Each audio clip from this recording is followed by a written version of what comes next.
Hello बच्चों, कैसे हैं आप लोग। रैंक बूस्टर सीरीज़ का एक और वीडियो लेके आ गया हूं मैं आप लोगों के लिए। आज जो हम चैप्टर डिस्कस करने वाले हैं वो है आयनिक इक्विलिब्रियम। आयनिक इक्विलिब्रियम बहुत ही इंपॉर्टेंट चैप्टर है। इसमें बहुत सारे इंपॉर्टेंट टॉपिक्स भी हैं लाइक पीएच कैलकुलेशन। तो पीएच कैलकुलेशन से क्वेश्चन आते ही आते हैं। अभी मैं आपको दिखाता हूँ, बहुत सारे क्वेश्चन आए हैं। फिर सॉल्ट हाइड्रोलिसिस से भी क्वेश्चन आते हैं, ठीक है। फिर इसके बाद आपको पता है कि इसमें आएगा हमारा बफर सॉल्यूशन से भी क्वेश्चन आते हैं बहुत सारे। और बताओ, और आता है इसमें सॉल्युबिलिटी से रिलेटेड क्वेश्चन। तो आज हम सारे ही टॉपिक को एक तरह से कवर करने की कोशिश करेंगे, ठीक है। तो आज जो मैंने टॉपिक चूज़ किया है वो प्रीवियस ईयर के क्वेश्चन है जेई के, वो भी एकदम रिसेंट जो पेपर हुआ है 2019। उसमें दो सेक्शन में पेपर हुआ था, जनवरी और अप्रैल में, और 2020 में जनवरी का एग्ज़ाम हो गया है। तो हम उसके क्वेश्चन डिस्कस करेंगे। मेरा नाम है मुदित और हम आज का वीडियो शुरू करते हैं, ठीक है। चलो स्टार्ट। फर्स्ट क्वेश्चन देखो क्या बोल रहा है। If solubility of Ag2CO3, sorry it's not solubility, it's solubility product. तो मैं इसको थोड़ा सा इरेज कर रहा हूँ। It's not solubility, it's solubility product मतलब इट्स KSP। तो if KSP of Ag2CO3 is 8 into 10 to the power minus 12, the molar solubility of Ag2CO3 in 0.1 molar AgNO3। अब क्वेश्चन को पहले ध्यान से पढ़ो और पहली चीज इसमें समझो कि ये कॉमन आयन का क्वेश्चन है। ये किसका क्वेश्चन है? कॉमन आयन का क्वेश्चन है। अब तो मेरी बात ध्यान से सुनो। सबसे पहले इक्वेशन बनाओ। Ag2CO3 solid gives 2Ag plus CO3 minus 2S। यहां तक सबको क्लियर है? यहां तक सबको इक्वेशन बनाने आती है? अब क्या बोल रहा है कि AgNO3 प्रेजेंट है।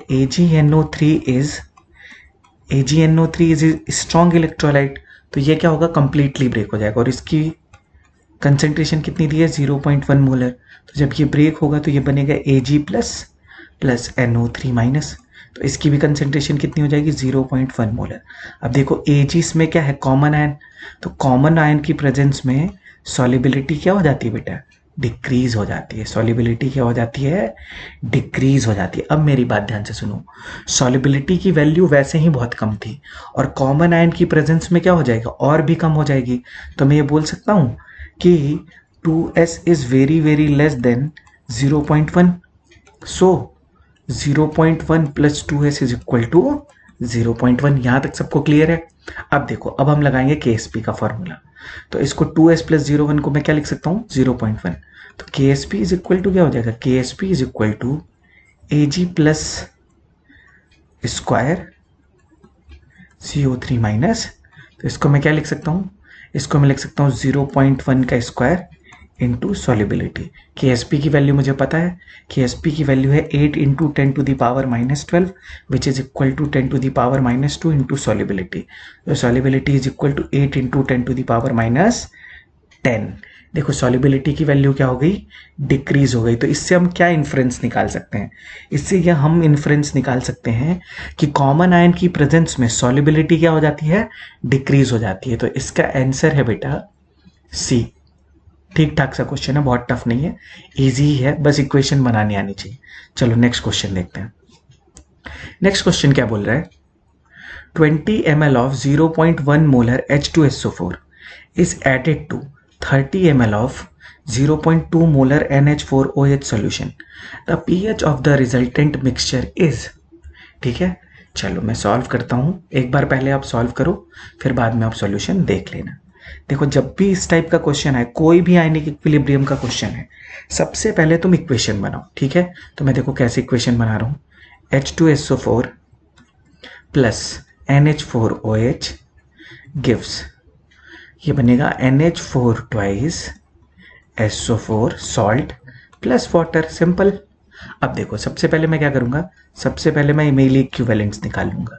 अब ध्यान से देखो, 20 ml है। 20 ml मल्टीप्लाइड बाई 0.1 और इसका n फैक्टर कितना होगा? 2। तो मल्टीप्लाई कर लिया तो इसके मिली इक्विवेलेंट्स कितने आ गए? 4।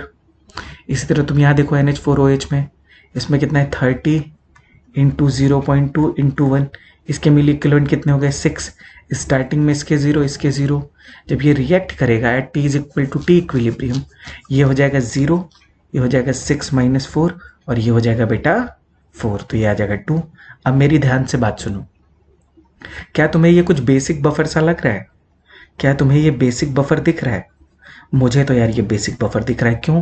क्योंकि इसमें मेरा वीक बेस भी प्रेजेंट है और वीक बेस का सॉल्ट भी प्रेजेंट है, उसको हम क्या बोलते हैं? Basic buffer. मुझसे पीएच पूछा है, मुझे फॉर्मूला पता है, POH is equal to PKB plus log of, ऊपर आएगा सॉल्ट, नीचे आएगा बेस की कंसेंट्रेशन। सिंपल सा फॉर्मूला। यहाँ पे PKB की वैल्यू है, NH4OH की PKB की वैल्यू होती है 4.7 प्लस यहाँ पे आ जाएगा log 2 आ जाएगा, log 2 की वैल्यू होती है 0.3, तो मेरा POH कितना आ गया? POH आ गया मेरा 5। और मुझसे क्या क्वेश्चन में पूछा है? pH, तो pH इज इक्वल टू क्या हो जाएगा? 14 minus POH 5 which is equal to 9। तो इसका आंसर क्या होगा बेटा? इसका आंसर होगा बी। तो हमने देखो 2 क्वेश्चन इजीली सॉल्व कर लिए। अब हम लोग देखेंगे थर्ड क्वेश्चन। थर्ड क्वेश्चन देखते हैं क्या है। थर्ड क्वेश्चन देखो क्या बोला है। थर्ड क्वेश्चन बोला है if the solubility product of zirconium phosphate is denoted by KSP and solubility is denoted by S, पूछा है which of the following relation between S and KSP is correct। चलो simple question है वैसे ये। देखो पहले मैं सबसे पहले इक्वेशन बनाता हूँ, जिरकोनियम फॉस्फेट। अब इसको ब्रेक करो बेटा, तो ये क्या बनेगा? 3Zr plus 4 plus 4 time of PO4 minus 3, इसकी सॉलिबिलिटी हो जाएगी 3S और ये हो जाएगा 4S। अब KSP का फॉर्मूला कैसे लिखेंगे? KSP का फॉर्मूला लिखेंगे Zr plus 3 to the power 4 PO4 minus 3 to the power, sorry ये 3 होगा, 1 minute, sorry my fault, 1 minute मैं इरेज कर दूं। ठीक है फिर से कर दूं। ये हो जाएगा zirconium plus 4 to the power 3 और PO4 minus 3 to the power 4, मतलब 3S का cube into 4S to the power 4। 3S cube मतलब 27 multiplied by 16 into 16, 16 into 16 into S to the power 7। तो मैं ये बोल सकता हूँ S is equal to KSP divided by 27 into 16 into 16 1/7।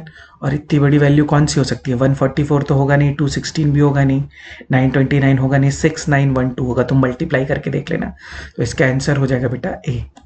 Simple. Solubility और KSP के बीच में रिलेशन पूछा था। ठीक है आगे बढ़ते हैं।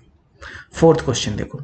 फोर्थ क्वेश्चन में पूछा है कि कंसीडर द फॉलोइंग स्टेटमेंट्स। अब इसमें 4 पार्ट है एक्चुअली में, मुझे सॉल्व करके दिखाना पड़ेगा। ठीक है, तो ए पार्ट में देखो क्या बोला है। तो पहले मैं ए पार्ट को सॉल्व करता हूँ। उसमें क्या बोला है? The pH of mixture containing 400 ml of 0.1 molar H2SO4 and 400 ml of 0.1 molar NaOH will be approx 1.3। तो मैं सीधे H प्लस की कंसेंट्रेशन निकाल रहा हूँ फॉर्मूले से। कैसे निकालूंगा? N1V1 minus N2V2 divided by V1 plus V2। तो इसमें N1V1 करोगे तो ये कितना आएगा? देखो 400 into molarity into H2SO4 multiplied by 2 minus N2V2 400 into 0.1 divided by 800। तो H प्लस की कंसेंट्रेशन कितनी आ जाएगी? H प्लस की कंसेंट्रेशन आ जाएगी, ये हो जाएगा तुम्हारा, ये हो जाएगा 40, 80 माइनस 40, तो ये हो जाएगा तुम्हारा अराउंड 80 माइनस 40, तो 40 डिवाइडेड बाई 800। तो ये देखो 4/8 इंटू 10 टू द पावर -1। और इसको और सॉल्व कर लो तो 1/2, मतलब इसको मैं लिख सकता हूँ 5 into 10 to the power -2। If concentration of H plus आ गई कितनी? 5 into 10 to the power -2। pH कितना आ जाएगा बेटा? 2 माइनस log 5। और log 5 की वैल्यू होती है 0.7, 2 माइनस 0.7 इज इक्वल टू 1.3। तो ए ऑप्शन तो करेक्ट है, तो ए ऑप्शन इसमें भी है, इसमें भी है, इसमें भी है और इसमें नहीं है। तो मेरा एक चीज़ तो क्लियर है कि थर्ड ऑप्शन नहीं होगा, तो ये गलत हो गया। अब इन सब में मुझे चेक करना है, ठीक है। नेक्स्ट ऑप्शन देखो क्या बोल रहा है, बोल रहा है ionic product of water is temperature dependent. बिल्कुल सही बात है, जो आयनिक प्रोडक्ट होता है वाटर का वो टेम्परेचर पे डिपेंडेंट होता है। जैसे ही तुम वाटर को हीट करना शुरू करोगे तो उसका आयनाइजेशन क्या हो जाता है, इंक्रीज हो जाता है। जब आयनाइजेशन इंक्रीज हो जाएगा तो आयनिक प्रोडक्ट भी किस पे डिपेंड करेगा, टेम्परेचर पे डिपेंड करेगा। तो बी ऑप्शन भी करेक्ट है। तो A B A B A B तीनों में है। सी ऑप्शन भी हमें चेक करना पड़ेगा। मैं नीचे वाले को रब करके सॉल्व कर रहा हूँ, तुम स्क्रीनशॉट ले लेना, ठीक है। इसको मैं हटा रहा हूँ। अब थर्ड जो पार्ट बोला है उसको मुझे सॉल्व करना है और फोर्थ वाला पार्ट अभी मैं बताता हूँ कैसे होगा, ठीक है। चलो पहले सी ऑप्शन को चेक करते हैं क्या बोल रहे हैं। सी ऑप्शन को चेक करते हैं। सी में क्या बोल रहा है, अ मोनोबेसिक एसिड। तो मोनोबेसिक एसिड का मतलब HA gives H plus A minus, सही है। Ka की वैल्यू दे रखी है तुम्हें, Ka इज इक्वल टू 10⁻⁻⁵ और pH की वैल्यू मतलब pH की वैल्यू है 5। तो H प्लस का कंसेंट्रेशन कितना हो जाएगा, H प्लस का कंसेंट्रेशन हो जाएगा 10⁻⁵। तो H प्लस का मुझे कंसेंट्रेशन पता है। अब देखो इसको मैं कैसे लिख सकता हूँ, इसको मैं लिख सकता हूँ C into 1 minus alpha is equal to H plus की कंसेंट्रेशन मुझे पता है 10⁻⁵, और इसको मैं क्या लिख सकता हूँ, C अल्फा। इसको भी तुम C अल्फा लिख सकते हो, this is equal to C alpha, ठीक है। अब देखो मेरी बात ध्यान से, K इज इक्वल टू क्या हो जाएगा, C alpha into 10⁻⁻5 divided by C1 minus alpha. C से C कट हो गया, K की वैल्यू है 10⁻⁻5, 10⁻⁻5 से 10⁻⁻5 कट गया, तो यह आ जाएगा alpha is equal to 1 minus alpha. तो मैं ये लिख सकता हूँ 2 अल्फा इज इक्वल टू 1, तो अल्फा इज इक्वल टू 1/2। तो alpha is equal to 1/2, alpha is equal to 50%, alpha is equal to 50%। और मुझसे क्या बोला है, a monobasic acid with Ka 10⁻⁻5 has a pH of 5, the alpha of this acid is 50%। मतलब C option भी क्या है, करेक्ट है। तो सी ऑप्शन कहाँ कहाँ प्रेजेंट है, देखो ए भी करेक्ट, बी भी करेक्ट, सी भी करेक्ट। ए भी करेक्ट, बी भी करेक्ट, तो ये ऑप्शन गलत। A correct, B correct, D correct, D correct नहीं, अभी मैं बताता हूँ क्यों। तो ये अपना सेकंड वाला सही है, ठीक है। लास्ट में क्या बोला है देखो, the Le Chatelier's principle is not applicable for common ion effect. गलत है। अभी मैंने तुम्हें पहले ही क्वेश्चन में बताया था ना कि कॉमन आयन की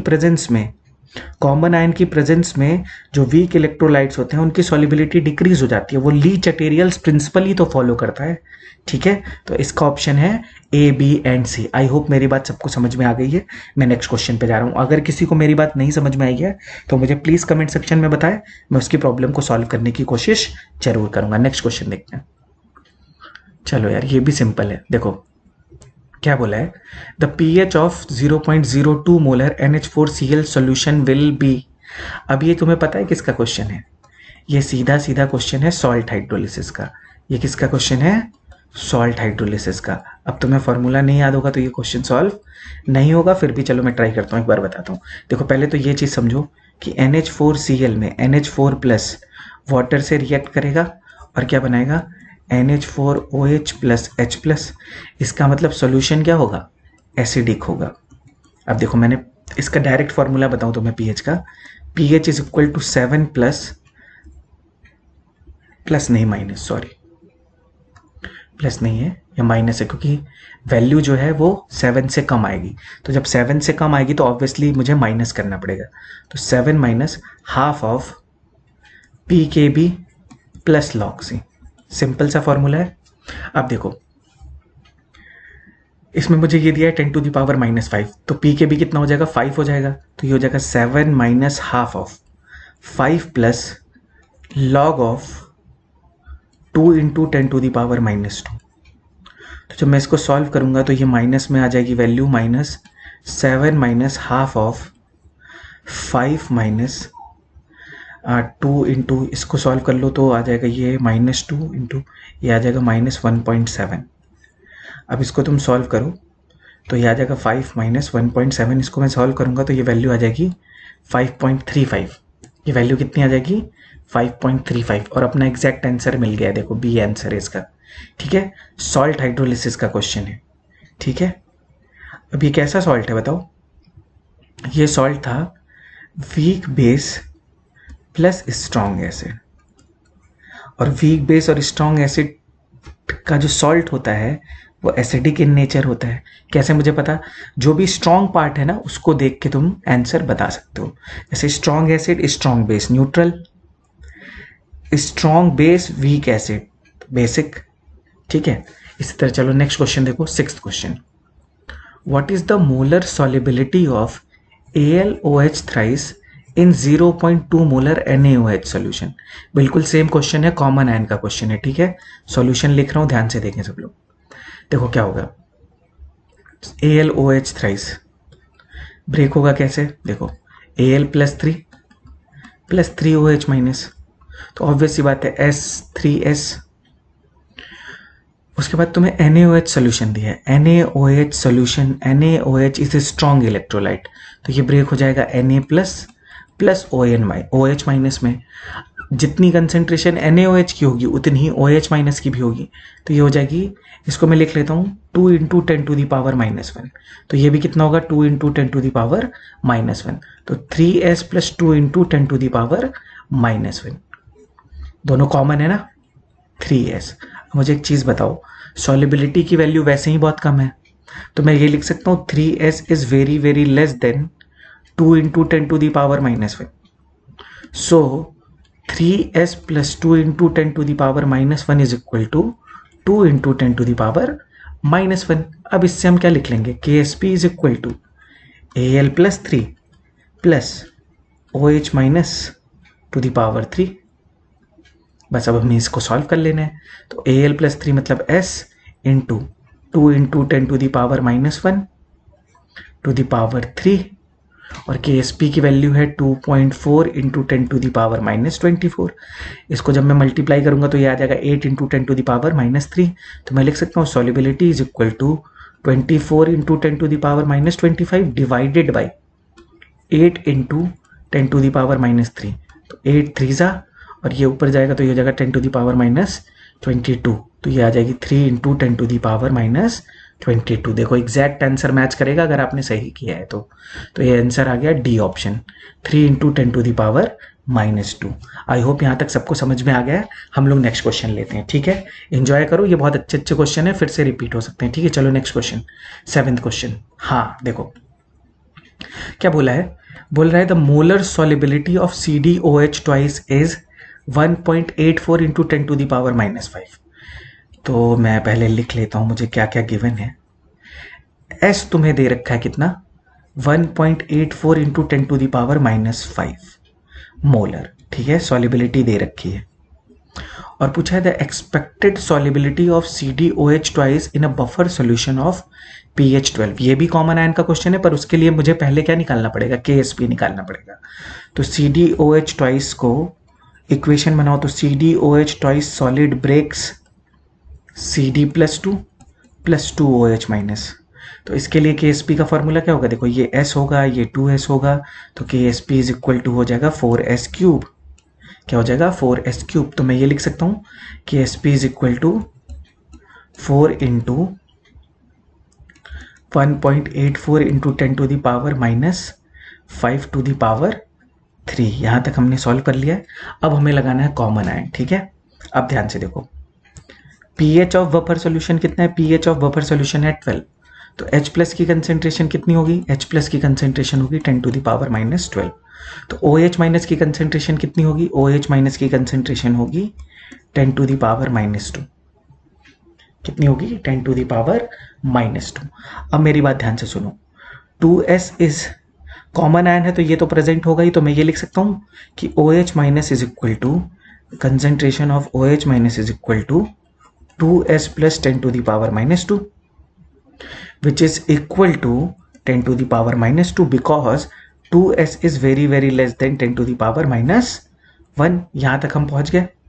अब बस हमें इसमें KSP का फॉर्मूला क्या कर देना है, अप्लाई कर देना है। तो KSP is equal to K S P is equal to S into 10⁻⁻² का स्क्वायर। ठीक है, ऊपर से मैं थोड़ा सा रब कर दे रहा हूँ, तुम स्क्रीनशॉट ले लेना। ठीक है, स्क्रीनशॉट लेके एक बार सॉल्व कर लेना, मैं यहाँ तक रब कर देता हूँ। ठीक है, चलो नेक्स्ट पार्ट देखो। इसमें अब क्या करेंगे, के एस पी की वैल्यू कितनी थी बेटा, के एस पी की वैल्यू अभी हमने निकाल ली थी ना, 4 इंटू 1.84 का cube multiplied by 10⁻⁻15 is equal to S into 10⁻⁻4।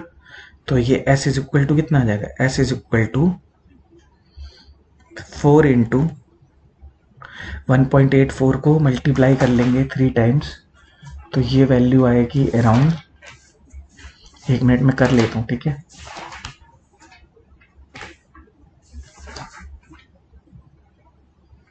ये वाली वैल्यू आएगी 6.22 इंटू 10⁻⁻15 डिवाइडेड बाई 10⁻⁻4। तो जब मैं इसको सॉल्व करूंगा तो ये वैल्यू आ जाएगी 2.49 इंटू 10⁻⁻10 मोलर। ठीक है, तो कोई आंसर मैच कर रहा है, डी ऑप्शन मैच कर रहा है, तो डी ऑप्शन इज करेक्ट। अच्छे क्वेश्चन है। नेक्स्ट क्वेश्चन देखो, 8th क्वेश्चन बोल रहे द के S P of the following dissociation is 1.6 into 10⁻⁻5। इसका तुम्हें के एस पी का वैल्यू दिया है। फिर बोला है which of the following choice is correct for mixture of 300 ml this and 100 ml of this. तो जो यहाँ पे क्यू दिया है ना, उसको तुम आयनिक प्रोडक्ट भी समझ सकते हो, दोनों बात सेम है। अब चलो सबसे पहले हम सॉल्व करते हैं। तो जो PbNO3 ट्वाइस है, ये ब्रेक होगा कैसे, Pb+2 plus NO3 minus 2 times. मुझे किससे मतलब है, मुझे Pb+2 से मतलब है। तो मैं लिख सकता हूँ कि 300 इंटू 0.134, तो Pb भी मेरा कितना होगा, 300 इंटू 0.134 डिवाइडेड बाई, अभी डिवाइडेड बाई करेंगे, कंसेंट्रेशन नहीं है, दिस इज मोल है, मोल कह लो या मिली मोल कह लो, क्योंकि ml में है। अगर मुझे इसका कंसेंट्रेशन निकालना होगा Pb+2 का, तो टोटल वॉल्यूम कितना हो जाएगा, 300 प्लस 400। तो मैं इसको लिख सकता हूँ 300 इंटू 0.134 डिवाइडेड बाई 400। क्यों, क्योंकि देखो 300 ml यहाँ से और 100 ml यहाँ से, तो टोटल वॉल्यूम कितना हो जाएगा 400 ml। इसी तरह हम निकालेंगे Cl की कंसेंट्रेशन। तो NaCl कितना है मेरे पास, NaCl है 100 इंटू 0.4, तो ये कैसे ब्रेक होगा, Na plus plus Cl minus, तो Na plus plus Cl minus, तो Na प्लस भी उतना ही होगा, Cl माइनस होगा 100 इंटू 0.4, और कंसेंट्रेशन निकालनी होगी Cl माइनस की, तो डिवाइड कर देंगे उसको किससे, 400 से। यहाँ से मैंने Cl माइनस की कंसेंट्रेशन निकाल ली। अब मैं Q निकाल लूँगा। Q कैसे निकालूंगा, Q लिखूंगा मैं Pb+2, Q बोल दो उसको, आयनिक प्रोडक्ट बोल दो, दोनों बात सेम है, Cl माइनस स्क्वायर। तो Pb+2 की वैल्यू कितनी है, 300 इंटू 0.134 डिवाइडेड बाई 400, और इसको सॉल्व करोगे मल्टीप्लाइड बाई, ये कितना आ जाएगा, ये देखो 0.1, तो ये आ जाएगा 0.1, तो 0.1 का स्क्वायर। अब इसको ध्यान से देखो, ये हो जाएगा 0.75, और जब मैं इसको मल्टीप्लाई करूंगा तो ये वैल्यू आएगी 0.1005 इंटू 10⁻⁻2, और मैं इसको लिख सकता हूँ 1.005 इंटू 10⁻⁻3। इसका मतलब Q की वैल्यू जो है is greater than KSP, Q की value is greater than KSP, Q की वैल्यू इज, तो ऑप्शन इज B। इसका मतलब प्रेसिपिटेशन होगा when ionic product is greater than solubility product, तो क्या शुरू हो जाता है, प्रेसिपिटेशन स्टार्ट हो जाता है। ठीक है, चलो नेक्स्ट क्वेश्चन देखो। 8th क्वेश्चन तो हो गया। 9th क्वेश्चन देखो क्या बोला है, अच्छा ही क्वेश्चन है। 9th क्वेश्चन बोला है the solubility product of CrOH thrice at 298 Kelvin is this. The concentration of OH minus ion in a saturated solution of CrOH thrice will be. Easy question है। देखो सबसे पहले मुझे क्या बोला है, CrOH thrice, तो इसको मैं क्या लिख सकता हूँ, Cr+3 प्लस 3OH माइनस। इसको मैं ये लिख सकता हूँ KSP इज इक्वल टू अच्छा ये होगा S, ये होगा 3S, तो K S P is equal to कितना हो जाएगा 27s⁴। तो मैं ये लिख सकता हूँ S is equal to K S P की वैल्यू कितनी है 6 इंटू 10⁻⁻31 डिवाइडेड बाई 27⁴। अब मुझसे क्या पूछा है OH माइनस की कंसेंट्रेशन, तो OH माइनस की कंसेंट्रेशन कितनी होगी 3 मल्टीप्लाइड बाई S, और S की वैल्यू मुझे पता है 3 into 6 into 10⁻⁻31 divided by 27⁴।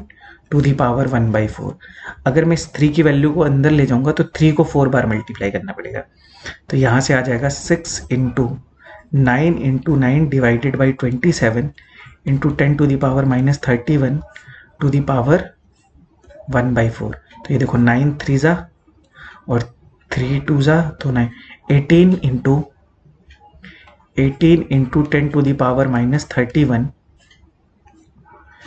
Power 1/4। Easy. कौन सा आंसर मैच कर रहा है, डी ऑप्शन। ओके, अब जो क्वेश्चन है वो सब्जेक्टिव क्वेश्चन आए थे ना 2020 में, जनवरी वाले उसमें, तो उसमें सब्जेक्टिव क्वेश्चन थे, तो ये सब्जेक्टिव क्वेश्चन है, इसके क्वेश्चंस को हमें सॉल्व करके खुद ही आंसर बताना है, ठीक है। चलो, 2 solution A and B each of 100 liter was made by dissolving 4 gram of NaOH and 9.8 gram of H2SO4 in water respectively. तो पहले इसकी कंसेंट्रेशन फाइंड आउट कर लेते हैं, ठीक है। तो सबसे पहले concentration of NaOH is equal to, तो मैं सॉल्व कर रहा हूँ, सब लोग ध्यान से देखें, अच्छा क्वेश्चन है। Concentration of NaOH is equal to 4 gram divided by 40, और 100 लीटर है तो लीटर में ही दिया है, तो 100, तो ये आ जाएगी 10⁻³ मोलर, ठीक है। और अगर इसकी नॉर्मेलिटी निकालनी है तो 1 से मल्टीप्लाई कर दो, ये हो जाएगा 10⁻³ नॉर्मल। इसी तरह तुम आ जाओ H2SO4 में, तो ये कितना हो जाएगा 9.8 divided by 98 multiplied by 100 litre, तो ये वैल्यू आ जाएगी 10⁻³ मोलर। पर इसको मल्टीप्लाई कर दूं अगर 2 से, तो ये वैल्यू आ जाएगी 10⁻³ इंटू 2 नॉर्मल। यहाँ तक क्लियर है। बोला है the pH of resultant solution obtained from mixing of 40 ml 40 litre of solution A, मतलब NaOH का 40 लीटर लेना है और 10 लीटर सोल्यूशन लेना है B का, तो ऑब्वियस सी बात है कि OH माइनस की कंसेंट्रेशन क्या होगी, ज़्यादा होगी। तो मैं निकाल लेता हूँ concentration of OH minus is equal to N1V1 10⁻³ into 40 minus N2V2 2 into 10⁻³ into 10 divided by कितना टोटल कंसेंट्रेशन हो जाएगा 50। तो अगर इसको सॉल्व करो तो ये कितना आएगा 40 माइनस 20 डिवाइडेड बाई 50 इंटू 10⁻³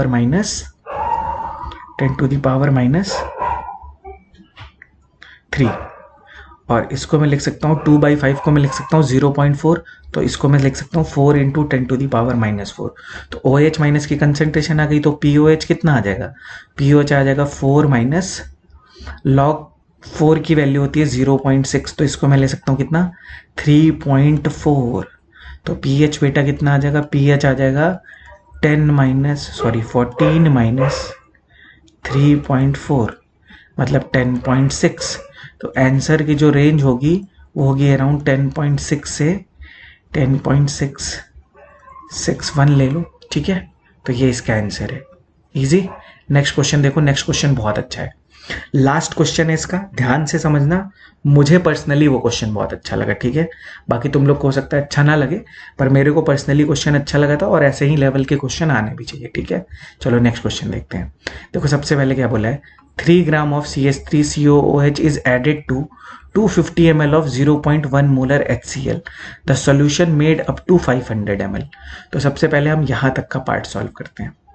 सबसे पहले मुझे क्या करना पड़ेगा, CH3COOH की कंसेंट्रेशन फाइंड आउट करनी पड़ेगी। तो मैं सबसे पहले CH3COOH की कंसेंट्रेशन फाइंड आउट कर लेता हूँ। तो 3 ग्राम है, मोल्स निकालेंगे डिवाइडेड बाई 60 मोलर मास, और वॉल्यूम ध्यान से देखो 500 ml कर दिया है। तो इसको अगर वॉल्यूम को 500 ml किया है तो 500 मल्टीप्लाइड बाई 1000, तो ये हो गया, ये 2 हो गया, ये हो गया 6, तो ये हो जाएगा 10⁻⁻1 मोलर। यहाँ तक सबको क्लियर है। अब ध्यान से देखो, अब HCl की भी कंसेंट्रेशन हमें निकालनी पड़ेगी क्योंकि वॉल्यूम क्या हो गया, इंक्रीज हो गया है। तो उसकी कंसेंट्रेशन कितनी थी, 0.1 का मतलब 10⁻⁻1 और वॉल्यूम कितना हो गया, 500 ml हो गया। तो 500 ml हो गया 1000। तो यहाँ पे हम पहले उसकी क्या कर लेंगे, ठीक है वही बात है। तो नहीं सॉरी, एक मिनट, मैंने एक छोटी सी गलती कर दी, उसको मैं सही कर देता हूँ।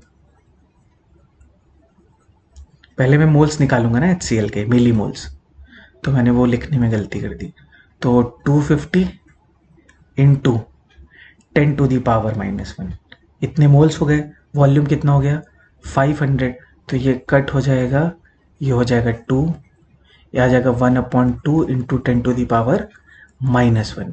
और 1/2 इंटू 10⁻⁻1 को जब सॉल्व करोगे तो ये आ जाएगा अराउंड, एक मिनट रुकना, इसको मैं सॉल्व कर देता हूँ। तो इसको जब सॉल्व करेंगे तो ये आ जाएगा 0.5 इंटू 10⁻⁻1 या 5 इंटू 10⁻²।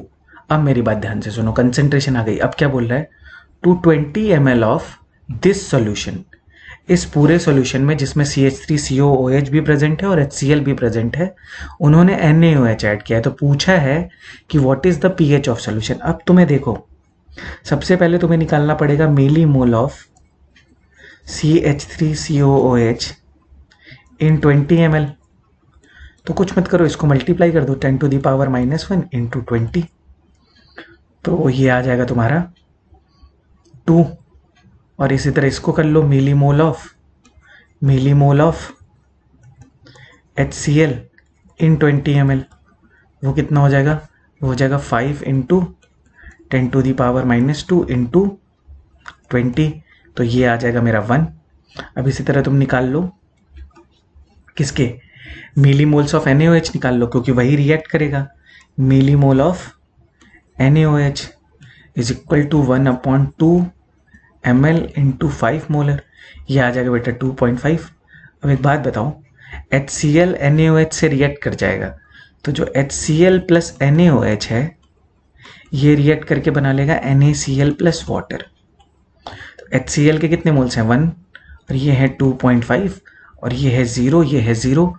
तो बाद में ये कितना हो जाएगा, 0 हो जाएगा, ये हो जाएगा 1.5, ये भी बनेगा 1.5, और ये हो जाएगा 1.5। तो इससे कुछ खास मतलब नहीं है।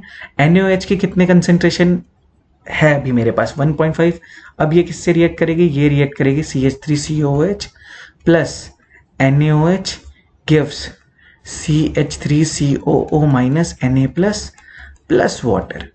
अब CH3COH की कितनी कंसेंट्रेशन थी तुम्हारी, 2 इक्विवेलेंट्स, इसके कितने हैं 1.5, इसके थे 0, इसके भी थे 0, ये हो जाएगा कितना 0.5, ये हो जाएगा 0, ये बन जाएगा 1.5, और ये होगा कितना 1.5। अब ध्यान से देखो कौन सा केस बन गया, ये सिस्टम में प्रेजेंट है, ये बन गया एसिडिक बफर। ये क्या बन गया, ये बन गया मेरा एसिडिक बफर। इसलिए मैं कह रहा हूँ इसके इक्वेशन बनाने बहुत ज़रूरी है। एसिडिक बफर का फॉर्मूला क्या होता है, pH is equal to pKa। pKa की वैल्यू कितनी होती है CH3COH की, 4.7 प्लस लॉग ऑफ, ऊपर आएगा सॉल्ट मतलब 1.5 डिवाइडेड बाई नीचे कितनी वैल्यू आएगी 0.5। तो इसको जब सॉल्व करोगे तो ये कितना आ जाएगा, ये आ जाएगा 3। और pKa की value, pH is equal to pKa की वैल्यू 4.74 प्लस लॉग 3 की वैल्यू होती है अराउंड 0.49। इसको ऐड कर लेना, मैं कर देता हूँ। तो ये हो जाएगा 9 and 4 3 और 1 7 4 11 2 5.23 के अराउंड इसका आंसर आएगा। एक बार मैं चेक भी कर लेता हूँ, ठीक है, ऐड कर लेता हूँ, ठीक है। तो इसका आंसर मेरे हिसाब से 5.23 आएगा। और जो इसकी रेंज हम रखेंगे, मतलब इसमें रेंज दिया होता है IIT के सॉल्यूशन में, तो इसकी 5.222 अगर किसी का आंसर 5.22 भी आता है वो भी सही है, और किसी का आंसर 5.24 भी आता है तो वो भी सही है। ठीक है, आई होप यहाँ तक सबको वीडियो समझ में आया होगा। मैंने बहुत अच्छे से एक्सप्लेन करने की कोशिश की है। अगर फिर भी किसी को कोई प्रॉब्लम है तो प्लीज़ वो मुझे कमेंट सेक्शन में बताए। और आज का वीडियो मैं यहीं पे ख़त्म करता हूँ। नेक्स्ट वीडियो मैं कोशिश करूँगा कि वो सॉल्यूशन या इलेक्ट्रोकेमिस्ट्री इससे रिलेटेड किसी चैप्टर से हो। ठीक है स्टूडेंट्स, चैनल को सब्सक्राइब कीजिए और वीडियो को ज़्यादा से ज़्यादा शेयर करने की कोशिश करिए। Thank you so much.